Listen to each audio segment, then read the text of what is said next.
j'espère que vous avez passé de bonnes vacances. Que vous allez bien. Bonjour, bonjour. Elle est ravissante. Merci d'être avec nous sur France 3. Cocktail Party première. Chaque semaine, nous avons rendez-vous à 17 h dans l'ambiance des surprises parties des années 60 pour retrouver les chansons que vous aimez. Et ces chansons, eh bien, c'est vous qui les choisirez, puisque chaque semaine, dans Cocktail Party sur France 3, nous vous donnons carte blanche pour sélectionner les titres que vous avez préférés. Pour ça, eh bien, on vous expliquera dans le courant de l'émission comment ça va se passer. Il y aura le Minitel à votre disposition et puis également les cartes postales. Mais vous le savez, la chanson, c'est la compagne des bons et des mauvais moments. Et puis la chanson, c'est ce qui accompagne aussi un peu les événements de la vie. Les bons événements, les événements tragiques. Et pendant que l'on chante, un peu comme dans La Cigale et la Fourmi, eh bien, il se passe des choses.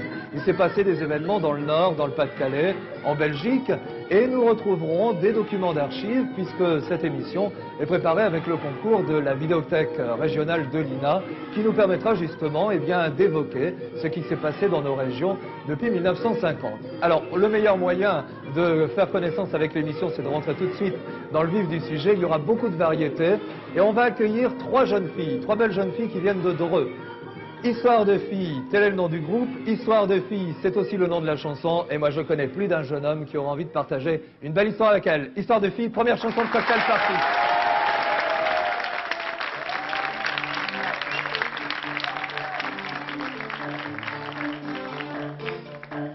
Rue des Confidences, café des secrets, toutes les romances peuvent se raconter.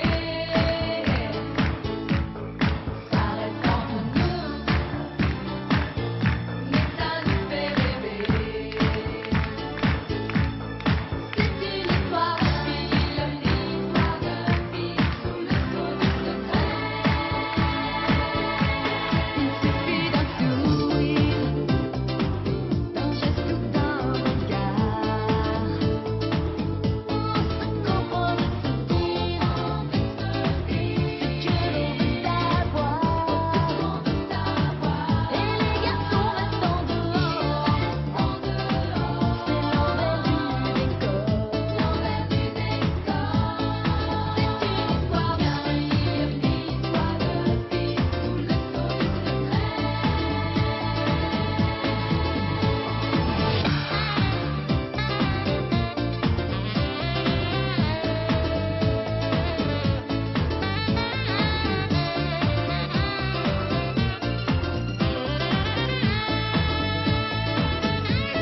Les rires et les larmes et toutes les passions, ça fait tout le charme des conversations.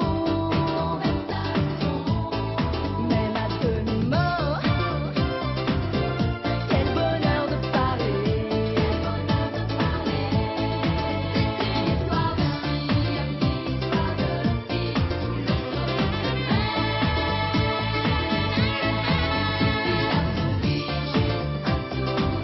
a souri, un sourire, un geste ou un regard. On se comprend de se dire que l'on veut savoir. Et les garçons restent en dehors. C'est l'envers du décor. C'est une histoire de fille, une histoire de fille sous le sceau du secret. Sous le sceau du secret. Sous le sceau du secret. C'est une histoire de fille, une histoire de fille sous le sceau du secret.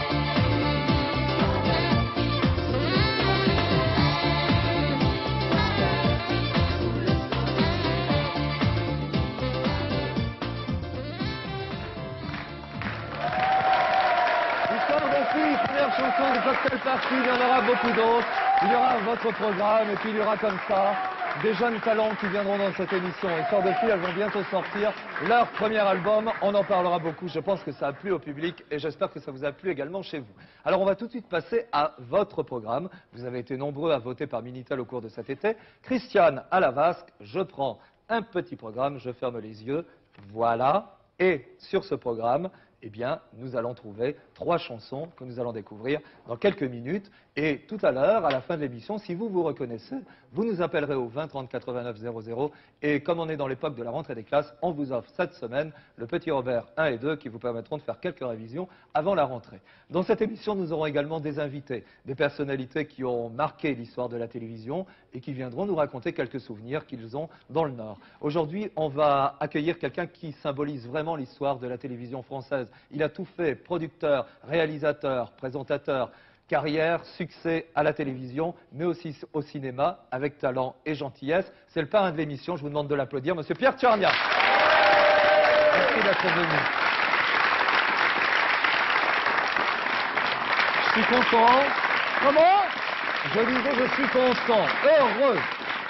Moi aussi, je suis heureux. Heureux que vous soyez avec nous. Et Pierre, vous êtes véritablement en pleine histoire de la télévision, puisque vous préparez une série sur l'histoire, j'allais dire, de cette sorcellerie quotidienne qu'est la télévision. C'est ça, je prépare une série qui va s'appeler Notre télévision et qui racontera non pas l'invention de la télévision dans le monde, mais l'évolution de la télévision française depuis les années 50 jusqu'à nos jours. C'est-à-dire que...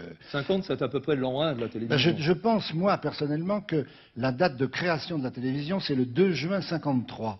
C'est le jour... Lille avait déjà son émetteur, hein, largement. Depuis 1950. 1950, puisque Paris, on peut dire que les premières émissions régulières à Paris sont en 49, et Lille tout de suite derrière. Le 2 juin 53, c'est le couronnement de la reine d'Angleterre. Et c'est le premier jour où les gens prennent conscience de ce qu'est vraiment la télévision, c'est-à-dire qu'on est là et on voit ce qui se passe ailleurs. Gutenberg est balayé. Ah oui, enfin c'est un autre Gutenberg. Gutenberg ne perd pas de son importance, il faut lire, et puis la lecture a d'autres qualités que la télévision. Mais donc, moi je pars de là, du 2 juin 53, alors que je travaillais déjà depuis 3 ans, puisque j'ai participé à la création du journal de télévision en 1949. Ça fait quelques années. J'avais 20 ans, faites le compte. C'était Bonjour hier, mesdames. C'était hier. Ce qui est formidable, c'est que généralement, quand on fait une émission sur l'histoire de la télévision, on se base sur l'histoire de la télévision nationale. Et vous, vous avez envie de vous intéresser justement aux régions. Ça, c'est quand même une première. Bien sûr, parce que les Français, ils existent un peu partout. Et de toute façon, il y a des Français qui ont eu la télévision avant d'avoir la télévision. J'ai reçu, il y a quelques jours, là... Je vous suis pas tout à fait, là. Oui, ben, vous allez comprendre. Avant d'avoir la télévision française, j'ai reçu une lettre d'un vieux monsieur qui est en Bretagne et qui, pendant des années, a reçu la télévision anglaise avant qu'il n'y ait l'émetteur de Rennes. De même que ici, à Calais, il y a des gens qui recevaient la BBC avant de recevoir Paris. Alors, où peut-on vous écrire si on a envie justement de vous rejoindre pour cette émission? Est-ce que vous avez l'adresse? Parce que nous avons il y a le l'adresse. code postal qui va s'inscrire, Roger. Car savez-vous que cette émission est réalisée par un homme, je peux bien le dire, Roger Pradine, qui était à la télévision avant moi. J'espère qu'on va le garder d'ailleurs. Roger Pradine, qui doit avoir à sa panoplie 600 ou 700 réalisations d'émissions. D'accord. Alors, si on veut vous rejoindre, je crois que le mieux, Pierre, Voilà, c'est ça de y nous est, écrire Pierre Tchernia, à l'adresse qui apparaît quelque sur chose. l'écran. Oui, attendez. 94. On lit mal là parce que 94. 94. 366 366 Brie-sur-Marne. Brie-sur-Marne, c'est d'Aix. Alors, Pierre, vous avez beaucoup de souvenirs dans le Nord. Je voudrais, parce qu'on est un petit peu pris par le temps, vous savez ce que c'est à la télévision, que vous nous racontiez rapidement. Vous avez 2 souvenirs très chaleureux dans le Nord à l'époque où vous faisiez une émission qui s'appelait En Direct 2. Ça m'a beaucoup frappé. C'est dans les années 56-57. Nous avons fait en direct une émission au fond du puits 12 de Lens. L'émission s'appelait 12 de Lens. Ça a été une émission d'une grande émotion pour toute la région du Nord, pour tous les Français qui recevaient l'émission. Les femmes de mineurs voyaient pour la première fois au fond des tailles leur mari au travail. Et moi j'ai été très ému de rencontrer les mineurs, de rencontrer ce métier qui, hélas, a disparu, mais les porions, les galibots qui étaient là, qui travaillaient dans ces conditions difficiles, mais avec honneur, avec force, avec droiture, étaient des gens formidables. Et surtout, ce qui m'a peut-être le plus frappé, pendant la préparation de l'émission, car techniquement elle a été très difficile, dans les jours qui précédaient, on arrivait à 7h30 à peu près, et on attendait qu'un ascenseur puisse nous descendre. On voyait les bennes qui montaient pleines de charbon, celles qui descendaient, et je vois un mineur qui poussait des bennes vers l'ascenseur, des bennes vides. Il sort une craie de sa poche et il écrit quelque chose. Alors je vais voir ce qu'il avait écrit. Il avait écrit « Il fait beau ». Alors, autre souvenir que je vais vous offrir maintenant, en vous remerciant d'être venu, c'est toujours dans la même série En Direct 2. Cette fois, vous allez regarder Lille-Paris, l'électrification de la ligne. Léon Zitrone est à la gare du Nord. Vous êtes dans le train. Et une charmante speakerine à qui nous allons dédier une pensée aujourd'hui était rue Cognac-G. Regardez, c'est un petit cadeau pour vous, Pierre Tchernia. Je résume pour ceux d'entre vous qui n'étiez pas devant votre écran à 13h45 lorsque Pierre Tchernia a pris l'antenne. Ce train est parti. Il arrivera ici à 16h25, 16h26. Dans ce train Paris-Lille, à partir du mois de juin, les voyageurs pourront profiter d'une innovation remarquable, le téléphone. Oui, car il y a maintenant, dans ce train, comme dans bien d'autres par la suite, le téléphone. Un simple standard. Mademoiselle, voulez-vous s'il vous plaît m'appeler la régie finale, la cabine speakerine, rue Cognac-G à la télévision.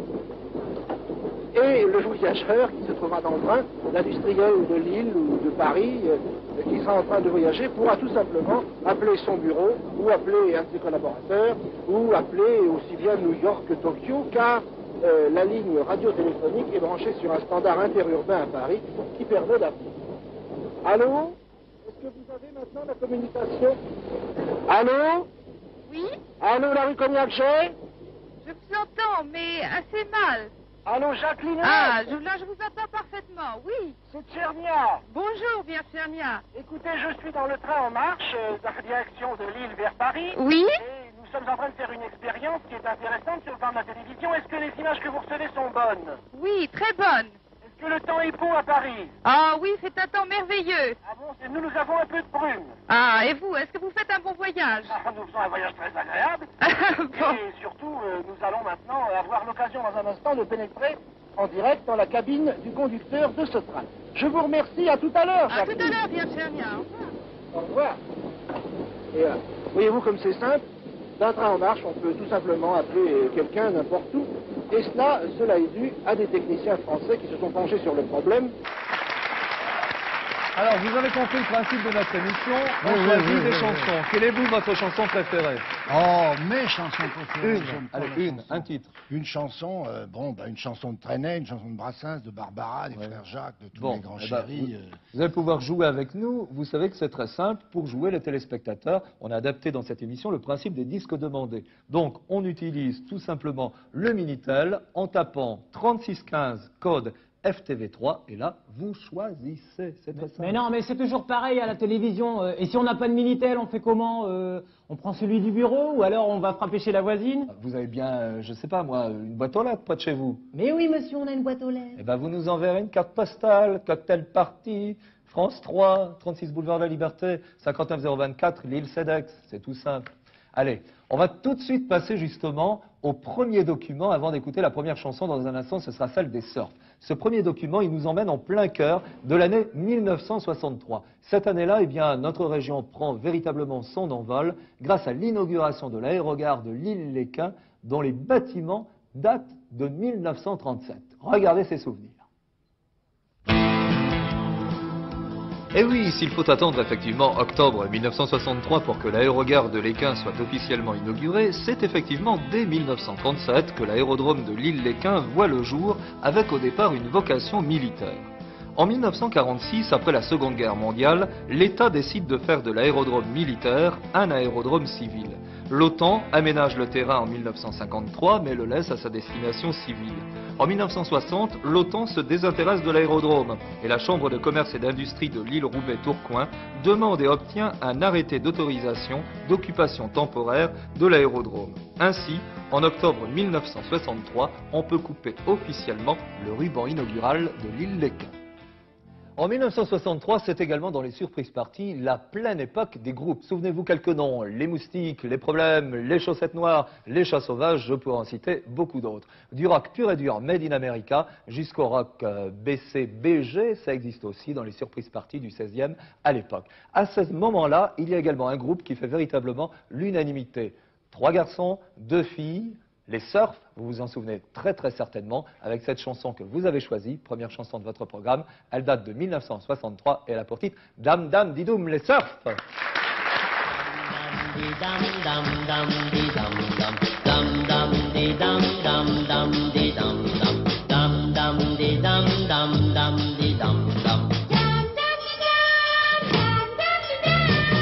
Quand je veux lui parler d'amour, mes amis depuis quelques jours, elle me laisse dire, me fait un beau sourire, puis elle fredonne. Et quand je cherche à l'embrasser, quand je la serre d'un peu trop près. Doucement elle se dégage, elle prend un air bien sage, puis elle fredonne.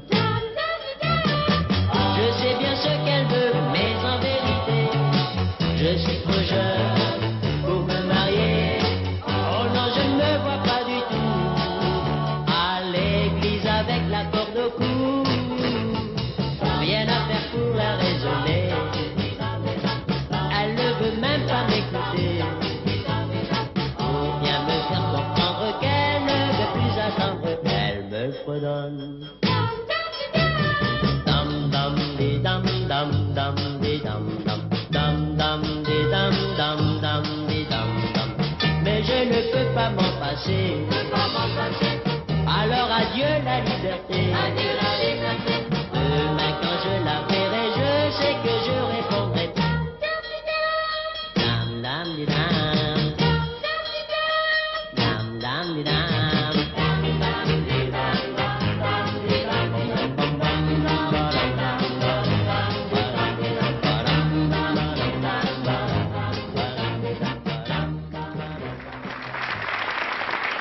Voilà les stars, c'est bien la couleur des années 1960. Alors, on va maintenant passer à une autre année, évoquer d'autres souvenirs si vous en êtes d'accord, avec, on va faire un grand bond de 1963 jusqu'en 1970. Et vous savez, quand on évoque justement l'actualité d'une région, on s'aperçoit que tout évolue, parce que bien sûr, quand il y a des besoins nouveaux, il faut que les choses changent. En 1970, notre région fait un grand bond en avant avec la création de Villeneuve en Flandre. Ne cherchez pas sur le dictionnaire, vous ne le trouverez pas, c'était le premier nom de Villeneuve d'Ascq qui résulte de la fusion de Ascq, Flers et zut, je l'ai révisé toute la nuit. Mais moi je le sais, moi c'est à Naples. Mais non, mon vieux, à Naples, c'est en Italie. Mais non, à Naples, en un seul mot. À Naples. D'ailleurs, moi c'est à Naples que j'ai rencontré ma chérie. Oh. Oui, ben écoutez, restez avec elle, passez-lui un petit coup de fil. À Naples, voilà, Flers, Ascq et à Naples. C'était donc en 1970. Je vous propose un petit retour en arrière sur l'histoire locale, avec en prime l'opinion des gens de la rue, que je vous invite à écouter tout de suite. Pardon, madame, connaissez-vous Villeneuve en Flandre, s'il vous plaît? J'en ai pas ça. Vous habitez où? Ici à Naples. Villeneuve, comment vous m'avez dit? Villeneuve en Flandre. Non, monsieur. Non, ne cherchez pas. Villeneuve en Flandre n'existe sur aucune carte. Ce sera une ville qui naîtra après la fusion d'Anap, Ascq et Flers. En effet, c'est à Anap que la mairie de Villeneuve sera implantée. On ne pense pas qu'il y aura des élections. Le nouveau maire sera l'un des 3 maires des communes actuelles. Les 2 autres seront adjoints d'office. Il n'y aura pas non plus d'élection pour les 27 conseillers municipaux de Villeneuve en Flandre. Les membres de l'Assemblée seront désignés selon l'ordre d'inscription au tableau de chaque commune. Le nombre de représentants sera proportionnel au nombre d'électeurs inscrits. Pardon, messieurs, dames, connaissez-vous Villeneuve en Flandre, s'il vous plaît? Bah oui, oui, j'ai entendu parler de ça, oui. Ça va être à Naples, Flers, Ascq réunis. Bien, que pensez-vous de cette fusion? Disons que c'est pas mal. Pour un monde moderne, c'est pas mal. C'est ce qu'on appelle les télétrottoirs, on s'en servait beaucoup. Alors pourquoi nous avons-nous présenté ce document sur les années 1970? Eh bien tout simplement parce que la deuxième chanson de votre programme date de 1970, qui est véritablement l'année de la percée de Michel Sardou. Enfant de la balle, élevé dans l'atmosphère des tournées, il se lance dans le métier en 1968. Ouais, 1968, moi ça me rappelle quelque chose, cool. Oui, bah écoutez, vous n'avez pas à intervenir comme ça pendant toute l'émission, parce qu'on est déjà un petit peu en retard, donc on s'en fiche complètement de vos souvenirs, mon vieux. 1968, c'est effectivement le début, mais sa véritable percée, c'est en 1970, avec 2 grands succès. Le premier, bien sûr, J'habite en France, et puis surtout les balles populaires. Ah, les balles populaires, moi ça me rappelle quelque chose. On a Enfin, on a cassé la bobine à tout le monde, quoi. Ouais, bah, y a pas de quoi s'en vanter. Les balles populaires, chanson de 1970, Michel Sardou enregistré à la fête de la bêtise à Cambrai, 2e titre de votre programme. C'est parti.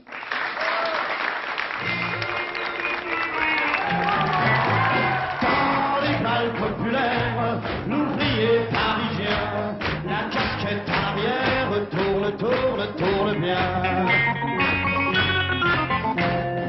Dans les balles populaires, les raquettes du samedi, du bleu sur les paupières, tourne aussi, attention c'est à vous.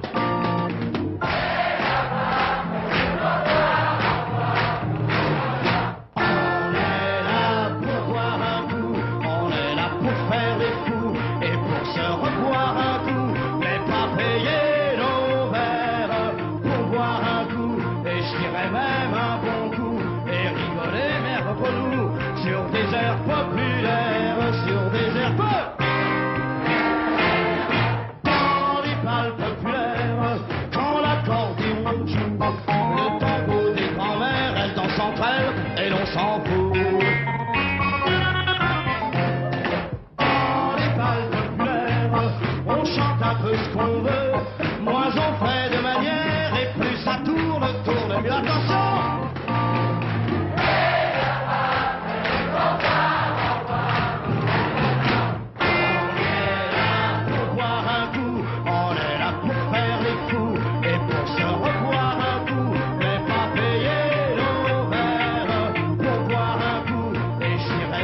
sa chanson.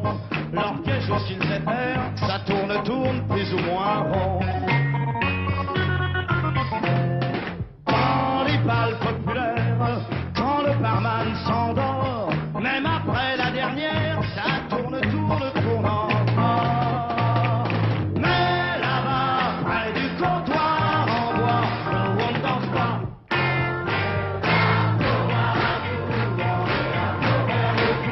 Et pour se revoir un coup, mais pas payer nos verres, pour boire un coup, et je dirais même un bon coup, et rigoler entre nous, sur des airs populaires, sur des airs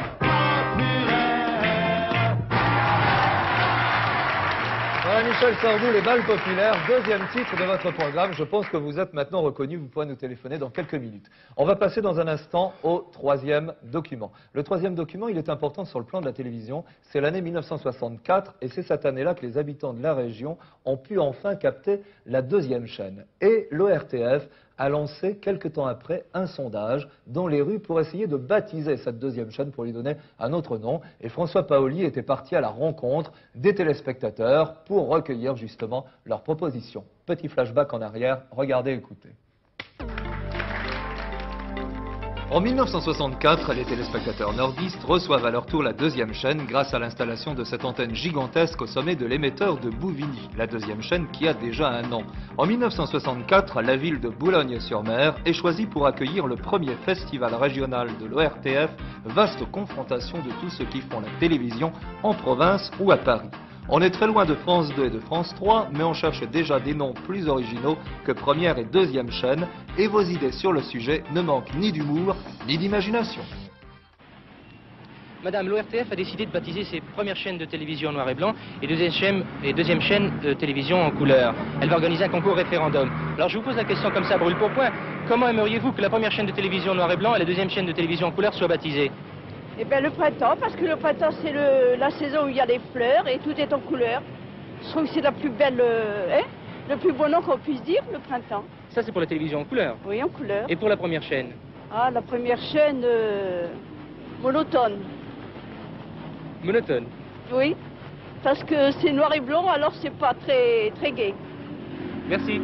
Alors, cette année-là, on continue bien sûr à chanter. 2 ans après la guerre d'Algérie, Enrico Macias connaît véritablement le succès. Il rentre en France, d'abord instituteur, il se lance ensuite dans la chanson et très vite, il séduit le public par sa chaleur, par sa gentillesse, par son petit côté boy scout aussi qui plaît beaucoup. C'est un VRP idéal pour vanter les filles de mon pays, une chanson que nous allons retrouver, c'est la 3e chanson de votre programme. Je pense maintenant que vous vous êtes reconnus et je vous conseille de rapprocher le téléphone du téléviseur. Enrico Macias, les filles de mon pays, allez! Elles sont jolies les filles de mon pays. La la la la la la la la la. Oui, qu'elles sont jolies les filles de mon pays. La la la la la la la la la. En avant! Dans le débris le soleil des soirs d'été, la féerie joue avec le ciel et le février. Mais qu'elles ont 16 ans, le moindre tourment, le moindre bonheur, c'est pas très le faire. Car elles sont jolies les filles de mon pays avec moi. La la la la la la la la. Oui qu'elles sont jolies les filles de mon pays. La la la la la la la la. Quand on le pays la cour il sait déjà qu'ils n'ont rien de leur amour la première fois. Il doit s'engager, il faut mériter la main qu'il retient déjà dans sa main. Car elles sont les filles de mon pays avec moi. La la la la la la la la. L'honneur de la famille, les filles de mon pays. La la la la la la la la.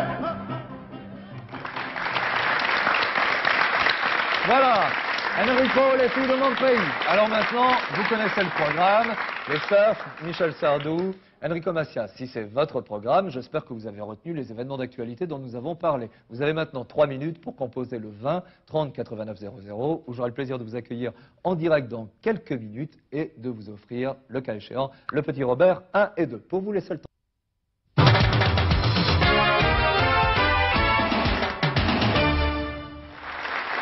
Voilà, effectivement, bravo à notre gagnant. Vous aussi, vous pouvez jouer. Vous aussi, vous pouvez gagner. Alors, vous avez jusqu'à la semaine prochaine pour taper sur votre Minitel le 3615 code STV3 ou bien nous envoyer une carte postale. Et je pense que même Teddy Boy a tout compris maintenant. Non, moi j'ai pas tout compris. Vous pouvez répéter, monsieur la télévision? Non, je suis désolé, mais on n'a plus tout à fait le temps. Mais vous trouverez bien quelqu'un pour vous expliquer. Oui, Allez, au revoir, mon petit. Au revoir, monsieur la télévision. À la semaine prochaine, 17h. Merci à tous. Salut et bonne semaine. Alors, on y va.